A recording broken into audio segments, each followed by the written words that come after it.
please, please send us your questions. Please, please, please, just send us your fucking questions. Fuck.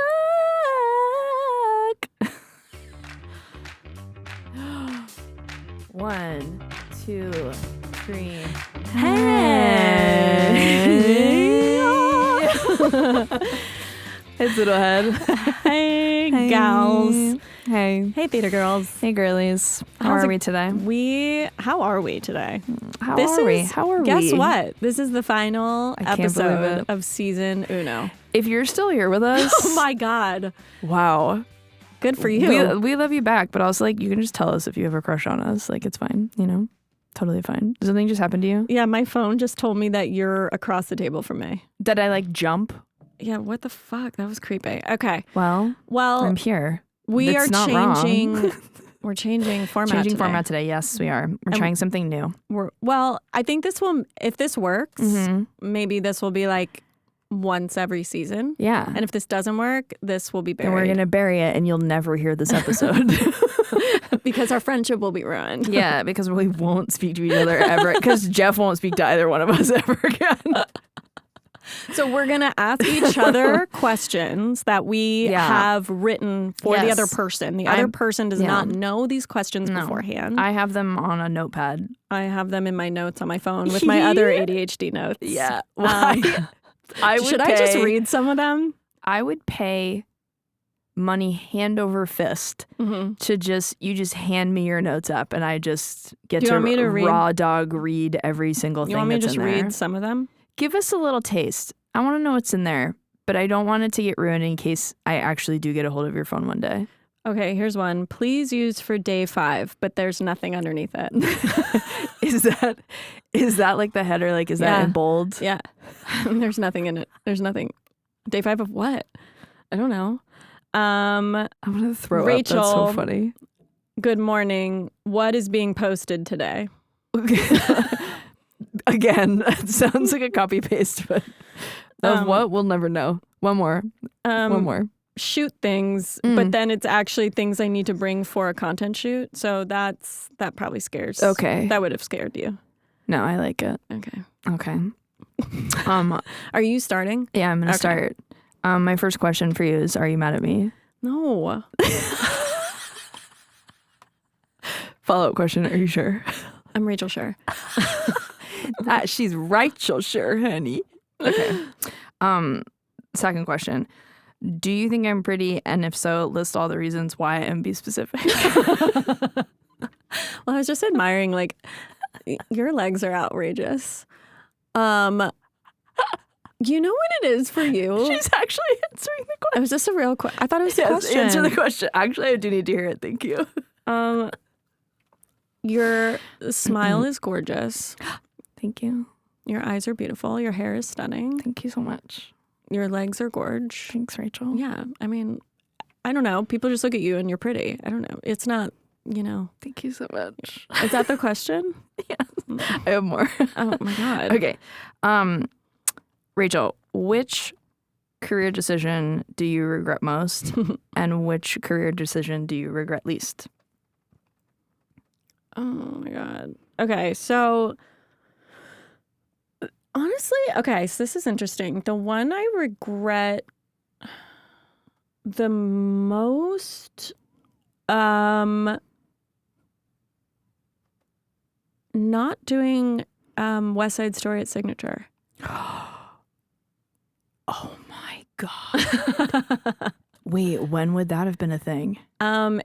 It was after we did Cabaret. It was like the winter. And my agents at the time were like, no, you should stay in the city and blah, blah, blah. Oh my God. Max Clayton would have been my riff. I know. Yeah. That's an understandable regret. I love Signature Theater, and specifically during the time that we were, you know, because Rachel and I met working on Cabaret in DC, and Matt Gardner is an incredible director, and he directed us both. I'd give anything to work again with Matt Gardner. Yeah, I would give an internal organ at this point. Yeah, he's my longest running favorite director. Yeah. Because that really would have been, I mean, I know people look at it would have like, just been beautiful. It would have been a really artistically fulfilling experience. I think so. And I think I was looking at it he as makes like beautiful theater. No, I don't want to do like another like ensemble, regional, blah, blah, blah. But like, no, literally I was just sitting in my apartment. You know what I mean? Like I wasn't what. Yeah. So understandable. And then my least, I think, was turning down Chicago on tour. Yeah. I actually booked the tour in 2014. I've actually kind of kept this a secret because I didn't want the Chicago team to know this. But Theater girls. Whatever. Secrets unlocked. I had just gotten off the road with Jersey Boys. Yeah. And I didn't want to go back on the road. And it was kind of happening to me as the audition process was going on. And then I booked it and I was like, oh, I don't want to go back out on the road. Yeah. And I remember my agents at the time were like, they will never work with you again. They will never hire you again. There's no way that. I have it in writing. Like they will never, and that was my agent's opinion. It wasn't like. That's what I was going to say. Yeah. It was wasn't your agent's opinion. Yeah. It wasn't like Duncan Stewart saying like, we will never work with her again. She sounds like a real bitch. Yeah. Totally. We are butthurt. Mm-hmm. So yeah. Because I think it eventually led me to Broadway. Yeah, I think it did too. Not doing it, yeah. I think 100% yes. Okay, what's a career decision you regret the most? I don't have too many regrets because I think I approach things in a really different That's way. not what the question was. I know, but I have one. Okay. And it's more of an answer the fucking question. I don't regret things. It's more of an overarching thing where I do struggle with imposter syndrome, and I think there are a lot of things that I went in for really early in my career that I think I didn't get an offer for or even make it that far in the process. Okay. Because I just was coming into the room like, well, they're not going to hire me for this. Mm-hmm. When it's like, no, they're actually looking for you, girl. Like, and then I see who they landed on for it, and I'm like, oh, well, okay, I could have gotten that. Right. Like, this is so specific. Go. And I don't know if I could have gotten this. I mean, I literally went in for the Star Wars movie at one point. That Like the Kylo Ren, like the Adam Driver. Yeah. I went in to play opposite Adam Driver. What's her face? Who ended that amazing English actress who ended up getting the role. Yeah. And Ray or Ran? Ray. I went in for Ray. Yeah. And they were genuinely looking. Like they didn't have an offer out to her. They were looking for a girl with no credits. And and she didn't have no credits. She definitely. This was back before AI actors 100%. She definitely was like a little bit more established than me, but I was just going into it like, I don't have a snowball's chance in hell of booking this. And it's interesting because sometimes that can work in people's favor and sometimes it doesn't. And for me, it doesn't. Interesting. For me, I have to be so locked into like I get it. My higher purpose I and like really have actually agree rehearsed with that with you. Yeah. And I have to be so locked into a higher purpose and so locked into like I have run this material down so many times that you could wake me up from a dead sleep. Yeah. You feel like Seymour Hoffman did. Yeah. And I would give you a performance that would rattle your bones. Like I have to be that prepared. That is you. And for that. Yeah, you didn't do it. I just threw it away. Good for you.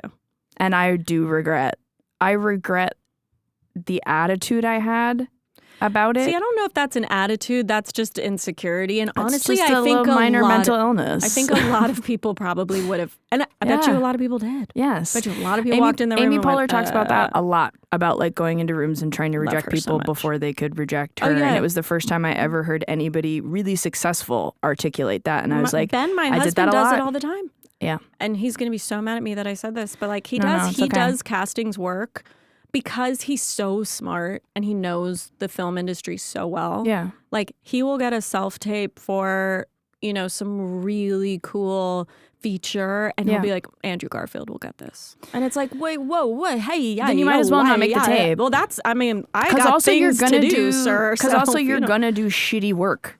You're going to do shitty work, but I also... See, the thing is Ben or doesn't at least do I'll shitty speak for work. myself. I'm going to do shitty work. But it's if also I know like, I don't have a shot, I know I'm going to do shitty work. The synergy's gone. The magic does leave the air. Yeah. Yeah, for sure. I regret that one specific thing. All right. Can I ask you a question now? Because I actually would have been... You would have been great. Would have been awesome. Yeah. Do it. I'm just going to... All right. What is something most people don't know about you that a lot of people would be shocked to hear? Oh, wow. I don't know. I'm trying to think of one thing that I haven't... I'm sure there's a lot about you that you don't like It's share. probably something that I don't know myself. I know one. Okay. Do you want to answer for me? If that's okay. Yes. You're actually like very design and detail oriented. Mm-hmm. Like if I met you like today or like when I met you, I would kind of think like you were just some like girl in Bushwick that like, you know what I mean? Just like kind of put tapestry on the walls. You know what I mean? Or like hung. But your home, no matter where you're living in the city, is always so beautifully put together. When you entertain events, like it's so... That's so nice. Intricate and beautiful. And it does translate to how you are as an actor because it's so detail oriented. And it's like you... Like... It's really very nice thing to say. Thank you. Well, it's interesting because the people you play usually would be like people with graffiti on the walls, and messy, right? And like big, messy. What is exactly what is like swings, shocking about you is like you walk into your apartment or your house wherever you are, and it's like you immediately feel so at home and welcomed, and it's so girly and beautiful and bright. Like Rachel, to me, I'm just like, oh, I love this dichotomy. I love it. Thanks. It's one of my favorite things. Thank you. I mean, I was raised by a Southern woman. Of course, yeah. So like I do think fresh flowers. There's always like yeah. Well, thank you for saying that. Because also, I mean, sometimes I can get really busy, and my home or wherever I'm living gets really messy and I live in an animal house, so beautiful kids. It's different. It's disgusting. What's something that people would know about you? Wait, actually, you know what I was gonna say? That to answer for myself. That like I definitely am like a little bit queer. I just don't put a label on it because I'm not living my life like that. Right. But like I don't really talk about it that much. But like it's in there for sure. 100%. Well, I think that's it though. Now I want to talk about you. Queer and fresh flowers. She's a multifaceted human. We contain multitudes, Rach. What's something that people would not know about you? I'm really good at hair. Well, but they know that. No, like I'm like really good at hair. Mm-hmm. Like, go on. I think there's like a part of me that's like toying with the idea of like going back to hair school. Like I like part of like this dream is like, what if I was this like cool, like traveling, like hair girl, and maybe I worked on set sometimes, or like maybe I just like came to your house and like we like gabbed and had some cocktails and I did your hair. Like that's kind of my dream. Well, I really support it. Like I see color a certain way on people. Like I love color theory. Do it. Right?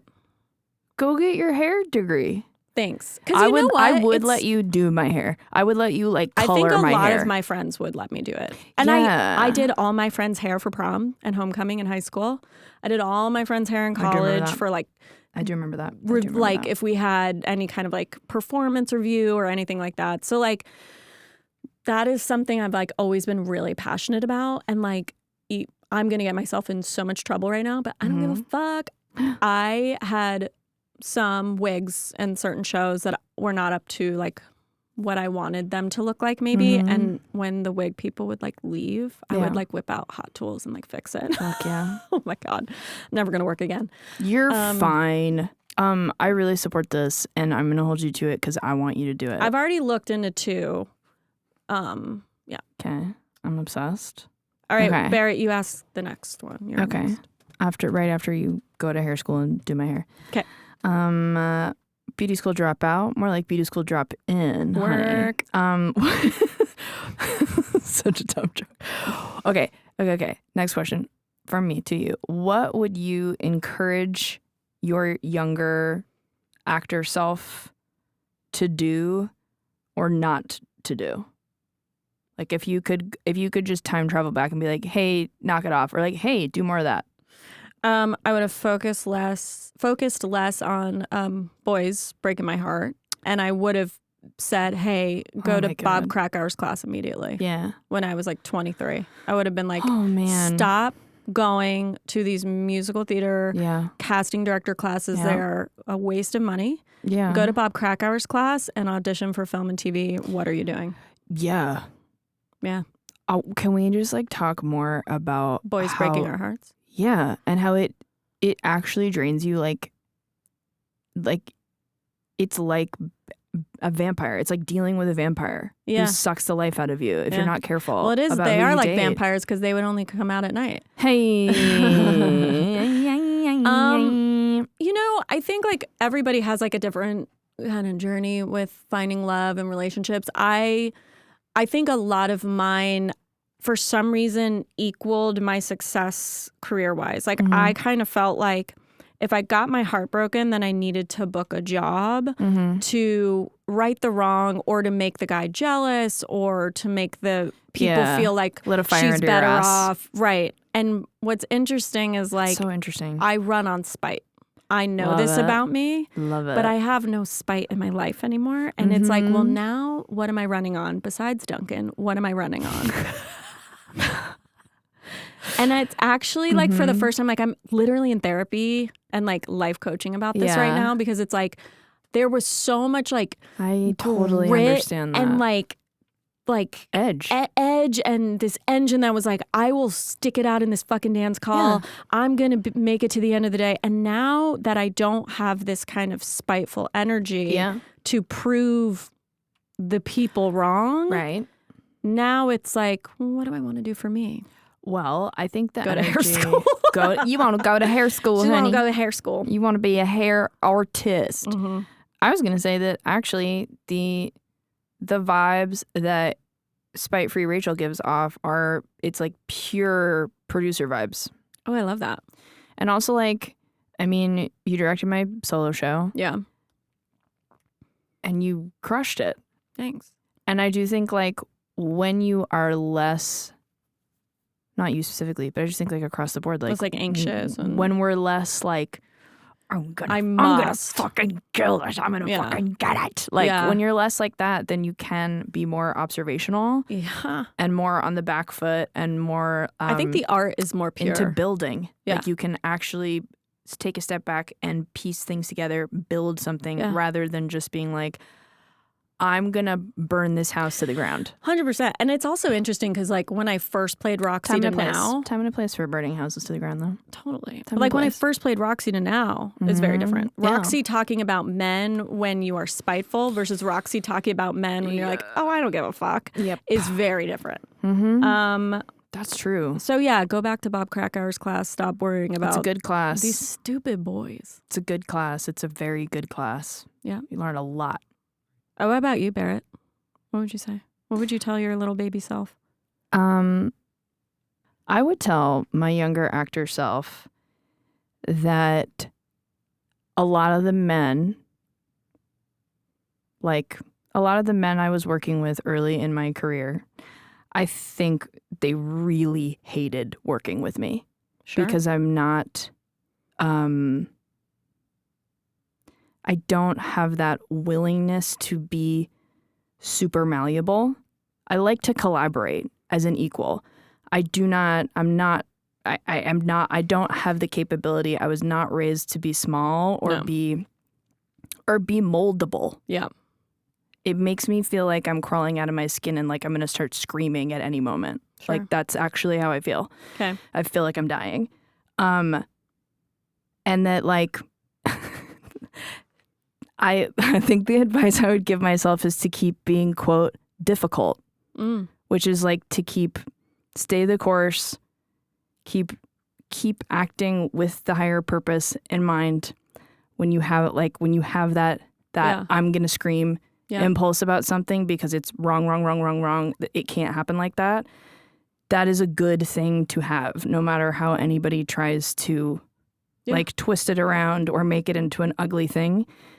And I would say just keep saying the course, because when you start to work with people who are really big deals, they're not threatened by that. Yes. And they actually fucking love it. And they actually are probably going to make the adjustments that you want to make before you even have to say 100%. It's so funny you say that, because like Ben, my husband, always talks about it kind of like in a sports analogy. Sure. Where he's like, the Yankees coach isn't like telling the players how to play baseball. They're not telling them how to be grateful either, or to be grateful. They're not like, you should be really grateful to be I mean, maybe they are, because they're giving them like $5 gajillion. But like, I think they got better things to do. I think they're just strategizing the game with them, and they're like talking on the field with them. Like, what do you think? This is what I think. But they're not like teaching them how to play baseball at this point. Like, they're in the major leagues. They're the fucking Yankees, you know? And so I think that's right. That, in my opinion, is a really good director as well. It's like finding actors that really have that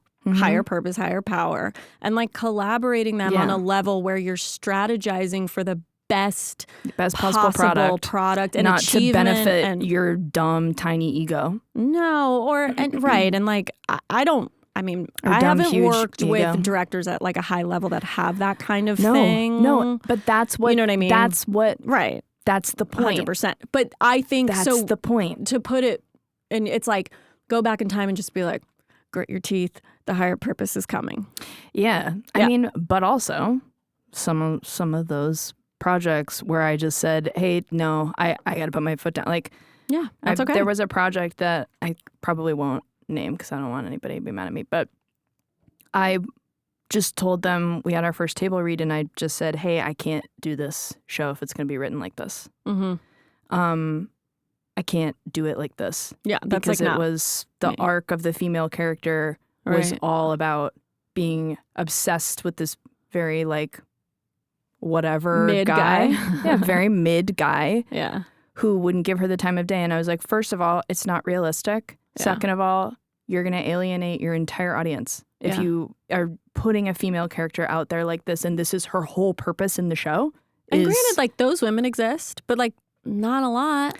Not a lot. And also, I don't want to see stories about them. I don't want to see. It's boring. And it was literally, they wouldn't rewrite it and wouldn't rewrite it, and we got to this point in rehearsal where I would get to the same song every time, and I would just be like, I'm not singing it. Yeah. And if I hadn't done that, the song that went into the show wouldn't exist, which is a fucking incredible song that people sing all the time. And the character wouldn't be the same. But I had to be like, yeah, sorry, man.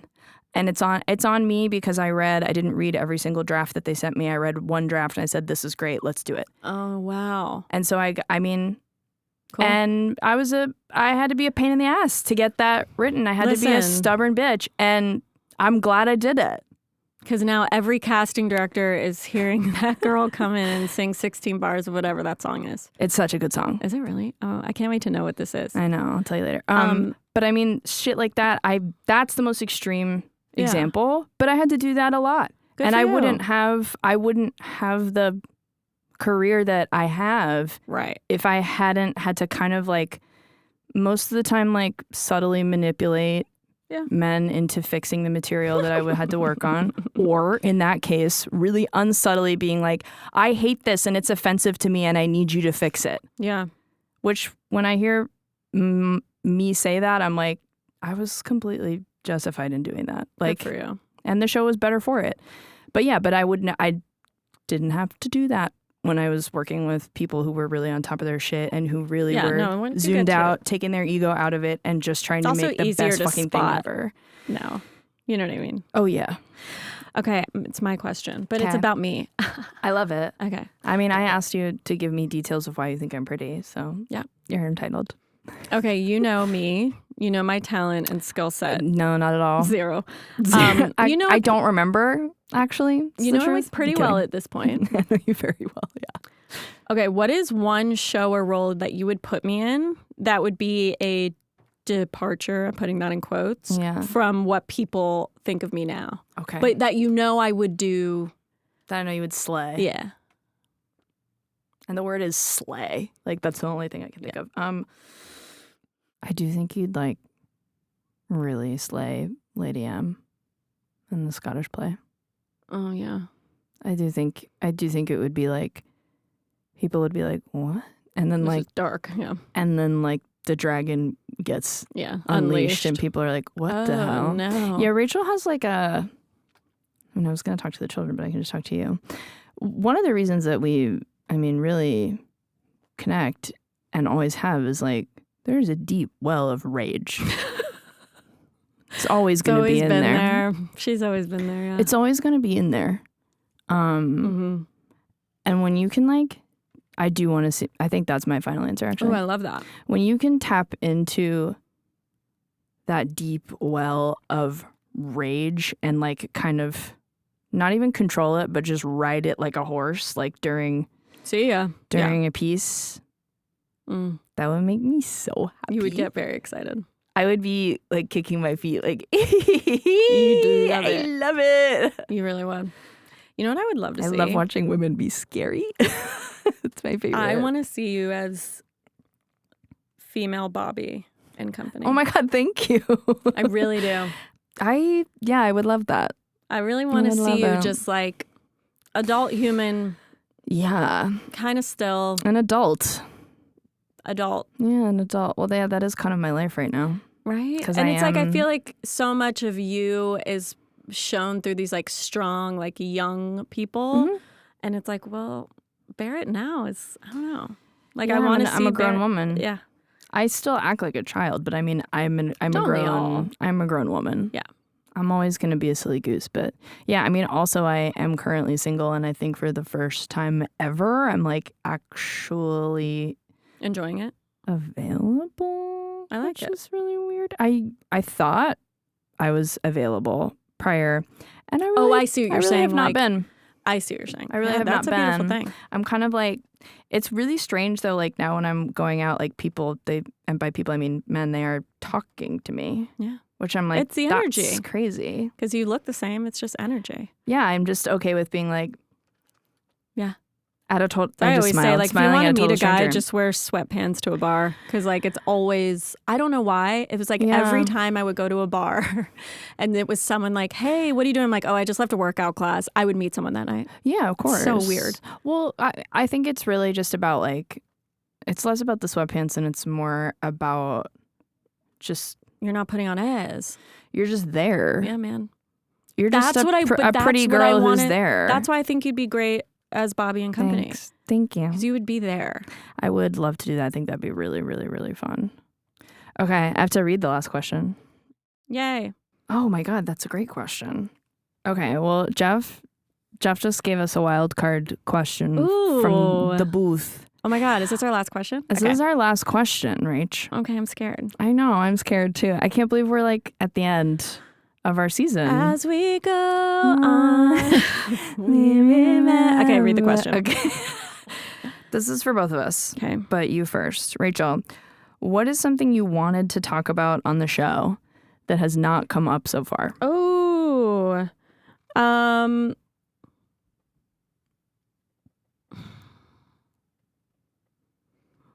that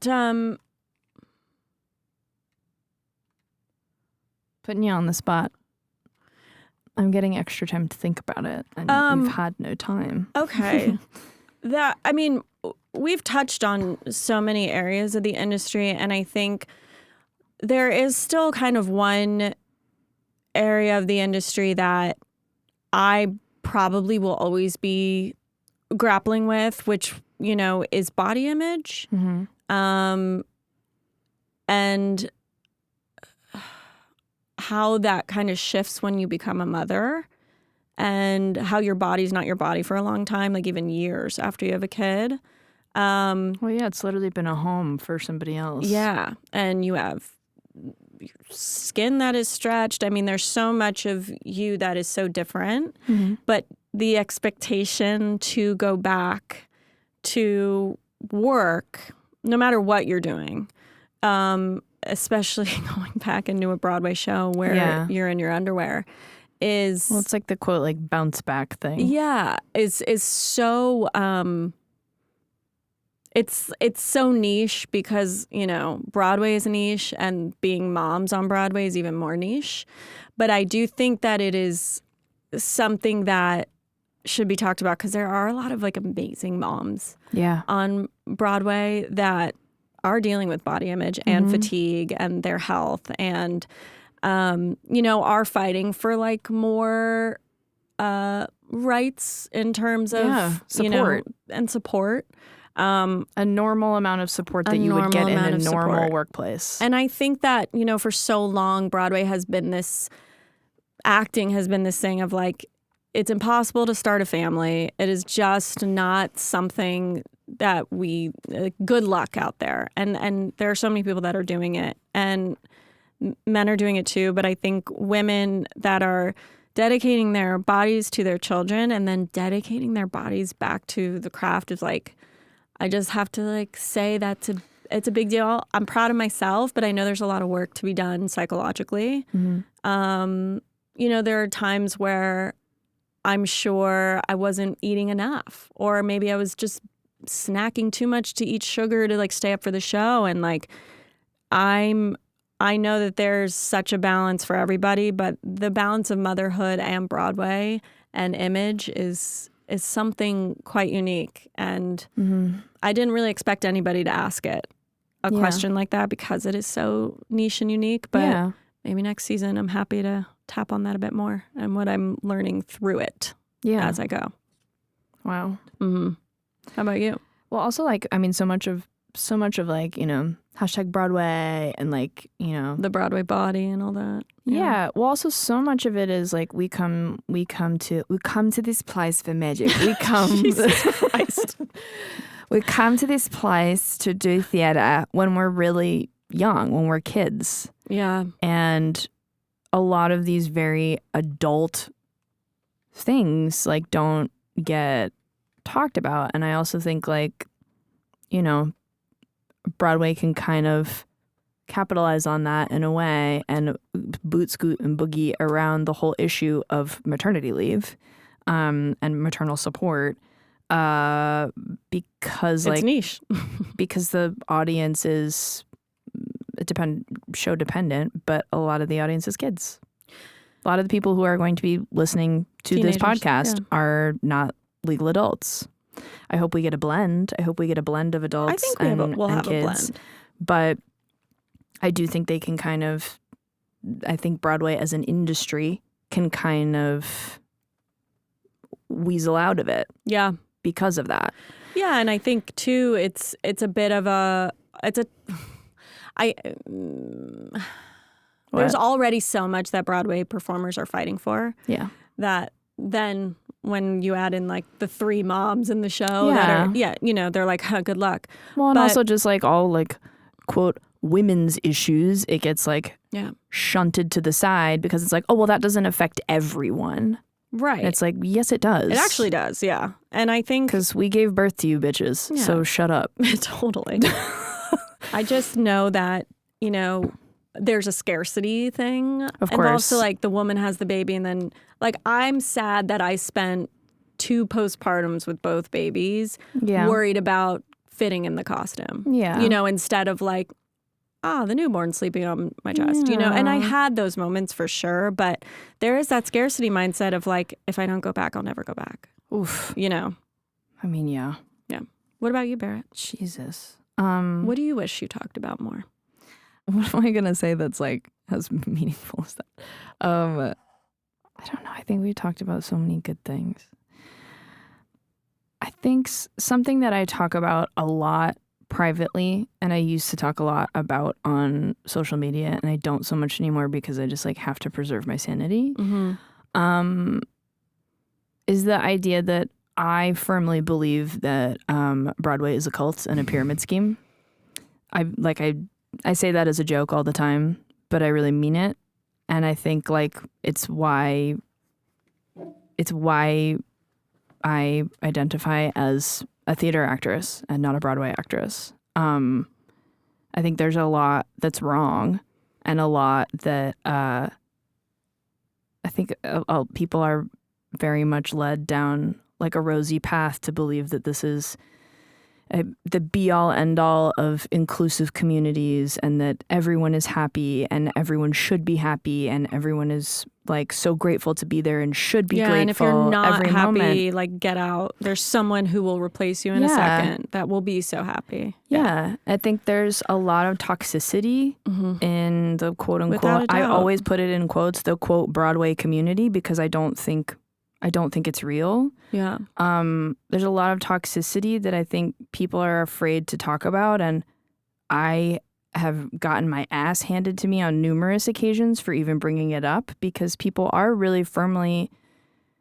indoctrinated in this belief that Broadway is perfect and it can't be criticized and it is the most perfect magical place. It's interesting. Like it's maybe it's the people I surround myself with, but I don't think people are saying it's perfect anymore. I do see conversations coming up. Not in our community, our actual real community. Yeah. I do see people. Their rose-colored glasses are off. They're coming off. And I do see, and I do think a little bit is fiscal because, when we moved to the city, like the Broadway paycheck could really support some fun, if you will, and you could have a nice life. You could be okay for like a single person with no dependents in your like mid to late 20s. You could have a really nice life, and that's what's scary. Yeah, and so I do think people are going, okay, I am killing myself. Yeah, and for what? For me to now also maybe go like teach kids during the day because it's not, and like the West End is like that, and that sounds very hard.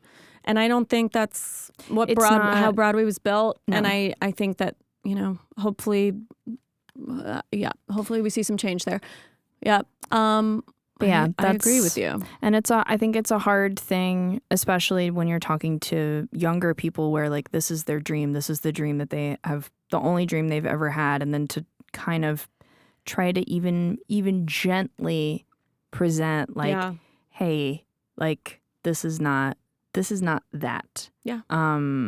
That's hard. Is hard, and people really don't want to hear it for the most part. Nobody wants to hear like how difficult the experiences can be sometimes. Nobody wants to hear that. And as much as I am like nervous to talk about it, I do think like I would feel irresponsible if I didn't talk about it. Well, and that's what it's kind of come up on the show yet, but I haven't really talked about it that much. I love that. Because it made me nervous. Yeah, I mean, it's controversial, but it's really not.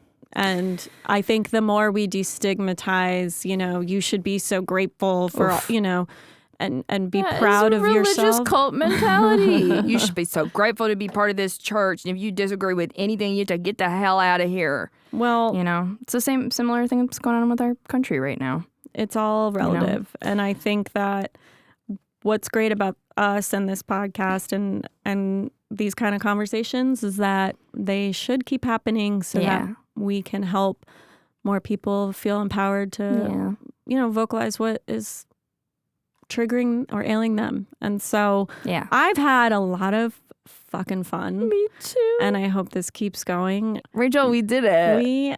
We did something. Wow. I can't believe this is the end, but that doesn't really mean it's the end because there will be a season 2. So please send us we're coming back. All your questions. We're coming back. And send them to theatergirls4e@gmail.com, THTR GRLZ 4e@gmail. We love all questions, especially voice memos. Love them. Thank you so much to everyone, the listeners. Yes, and thank you, Jeffrey Masters. And Jeff Masters, our producer. Our producer is fucking awesome. And thank you, Barrett. And thank you, myself. Rachel. I'm thanking myself. Thanks, my guy. Love you guys. Love you so much. Stay real out there. See you later. Love you. We love you so much. Bye-bye. Listen, Barrett and I would like to take this opportunity to thank you for your faith and your belief in our genius. It was your questions, letters, and telegrams that helped see us through our most trying times. That's exactly right. And I don't know the lines or the words, but I agree. A lot of people have lost faith in Broadway and what Broadway stands for. Yes. But we are the living examples of what a wonderful community this is. Aren't we always? and all that jazz.